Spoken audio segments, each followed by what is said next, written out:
Good morning, family. I got up this morning. I'm a little bit sluggish today. Um, I have some things that I need to do this morning. I have to go down and file some paperwork and this and that. But it's rainy kind of today in California, and so I got up and I decided that I would cook the kids some chicken noodle soup. So that is what is on the menu today. What I did was I like dark meat. A lot of people like white meat. But I like the stuff that got the most fat in it, and that's a shame. But I do like the dark meat. So I did cook mine in chicken legs, quarters. So what I did was I just washed my leg quarters. I put celery in there, and I'm gonna start them to boil. I'm cutting up an onion right now, and I'm gonna, just cut the onion in forks and just put the onion in here. And I'm gonna season it with some seasoning salt and black pepper. And I'm gonna put a little rosemary leaf in there. I'm gonna put a little poultry seasoning in there. And what else I got? I'm gonna put a little dash in there, the original blend maybe. Let's see what else we got up here. I got on this morning because I was up and I was talking to my aunt, and we were talking about the last video that I made. And let me say this, guys, for the record. I made that video in reference to the show on Oprah because your girl has a past that is just ridiculous. I've been victimized quite a bit in my life, and so I guess that's the reason why I talk the way I talk sometimes. I cuss the way I cuss sometimes, and y'all look at this. This is a shame. See, my problem is when I'm stressing, I have the tendency to go and buy things. When I'm stressed out, the therapy for me is to go shopping. And so I am a compulsive shopper. And so I just go out and I buy things that maybe my kids don't need. I like a lot of appliances, so I'll go and I'll buy all kind of different appliances for my kitchen. See, and I'll go and buy different things that I probably don't even need, but it's just I don't know. So anyway, so I got up this morning. Now I was talking to her, and we were talking about being victimized and all that kinds of stuff. So one of these days I'm gonna come on here and I'm going to shout my aunt out and possibly bring her on because my aunt has so much to say in reference to this topic, and I really feel like a dialogue should be open for this type of thing because in black homes it's a don't ask, don't tell type of thing, and a lot of us are walking around here carrying this baggage that we just cannot get rid of, and I'm one of them. And not only was I victimized as an adolescent, as a child, but then as I got up and I began to date, I had relationships that was wow. I mean, like volatile. And then I got into a marriage that, though my husband never struck me, my husband never put his hands on me, but trust and believe, I don't think he would do that anyway because he already knew that I was half cocked. Hold on, y'all, because this is on repeat and I want to hear something else. Anyway, but I guess my husband knew that I was a little bit throwed off. So he didn't want to put his hands on me like that. But talking a gang of shit, my husband would talk a gang of shit. And he's a Capricorn, so he would kind of internalize things. And then all of a sudden, he'll just blow the fuck up. And it's like, that shit happened 3 months ago and you still holding that?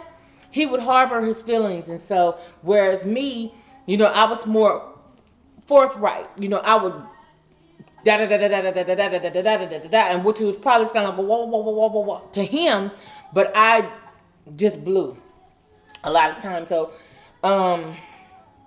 anyway, and I don't give him rhyme or reason for the adultery that took place consecutively, habitually in my marriage that is rough. And so when I come on here, I'm talking about real life shit, real women shit that a lot of us truly, truly go through, and that we're just walking around here and we're just having the patience of Job, that one day, things are going to change, or we're going to, or somehow our lives are going to catapult into something a little bit more soothing, pleasant.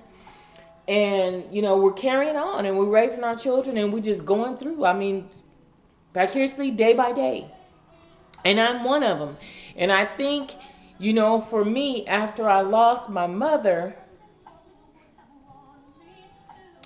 after I lost both of my parents, really, and I think I began to go through this separation anxiety type of thing. And so I began to attract people into my life that really didn't mean me no good. You know what I mean? And that really, just the wrong place and wrong time. But I was vulnerable. And then when you add a little bit of money with it, you begin to, you begin to not welcome, but people tend to come into your life, and sometimes they don't mean you no good. And that's what pretty much I went through after I lost my parents. That's a whole nother different story about the inheritance issue. That's a whole nother video that I will probably blow you guys away. So I'm not going to even get into that right now. But, to switch it back around,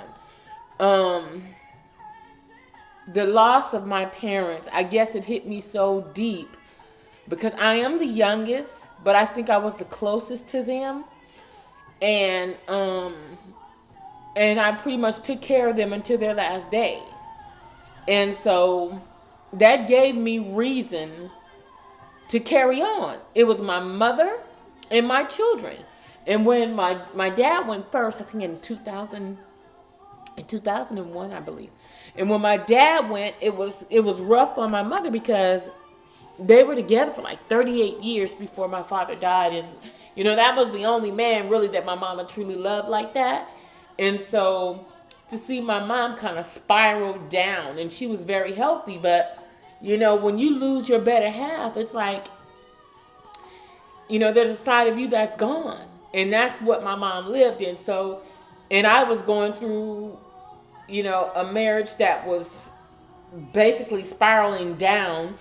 And then my husband was deployed and all these other things that took place with it. So it began to be just my mother, me, and my 3 children. And I lived that since my father died, really. And I think that was since 2001. And so I pretty much lived that. And it was just me, my mother, and my 3 children. And Tony, he would come in and out, I guess when he felt like it, or when whoever released him, and he would come home or whatever. So it's just a long fucking story that I just don't want to venture into right now. Right now I'm trying to cook some fucking chicken soup. Okay? And I'm getting ready to go into a whole another realm that's going to take up so much fucking time that is just unbelievable. So I'm not going to go down that page right now. Right now I'm making fucking chicken soup for my kids. Okay? I'm making chicken soup. I wash my chicken thighs. You put them in enough water to cover them. And then once you cover them, you also add your seasoning. Your seasoned salt, black pepper, your celery, your onion. And then also I'll put in a chicken bouillon. I'll put that in there. Excuse me, y'all. I know I'm going to have to wash my hands. I know y'all looking at me like, damn, she's sniffling and snotting and wiping her nose and all that shit, and she's still cooking. No, I'm going to wash my hands before I start back cooking. And then I start putting my different seasonings in here that I previously mentioned. And then I'll cut it on low. I'll put the top on this, and I'm just going to let it go. And within a few hours, it's going to cook down, and it's going to be a hell of a broth. Then I'll debone my chicken. I'll take all the bones out. Then I put in my egg noodles. And it's just regular white, egg noodles. And, your girl is, I'm frugal, guys. I'm frugal. I have a decent life and stuff, and I've been blessed in different areas, but I'm very, very frugal. I'll buy markdowns. I buy clearance racks. I buy name store brand and whatever the hell else. I just feel like if I